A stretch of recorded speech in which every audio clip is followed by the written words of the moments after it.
Alors une école d'ingénieur public, ça implique un coût de formation qui est assez faible. Il y a juste le coût de l'inscription universitaire pour le statut étudiant.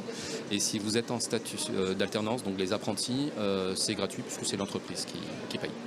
Au début, quand on a commencé, c'était une spécificité. Aujourd'hui, on commence à avoir quand même beaucoup plus de monde qui le fait parce qu'il y a beaucoup de demandes et ça marche très bien, c'est reconnu. Au début, l'apprentissage, c'était plutôt reconnu comme étant pré-bac et puis maintenant, ça passe très bien en fait.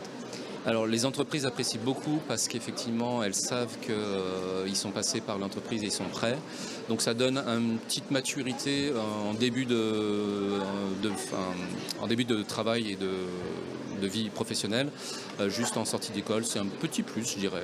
Alors on propose une formation d'ingénieur en informatique qui se déroule en 5 ans avec 2 ans de cycle préparatoire et 3 ans de cycle ingénieur. Et quels sont les critères d'admission? Alors pour être admis chez EPITA, c'est un vœu unique sur Parcoursup. Faut aimer les mathématiques, faut être à l'aise avec cette matière-là.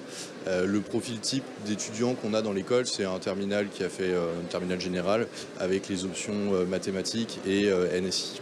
C'est un diplôme d'ingénieur en informatique qu'on obtient en 5 ans et qui est reconnu du coup à l'international aussi en tant qu'ingénieur. L'ingénierie, c'est quelque chose qui est reconnu mondialement.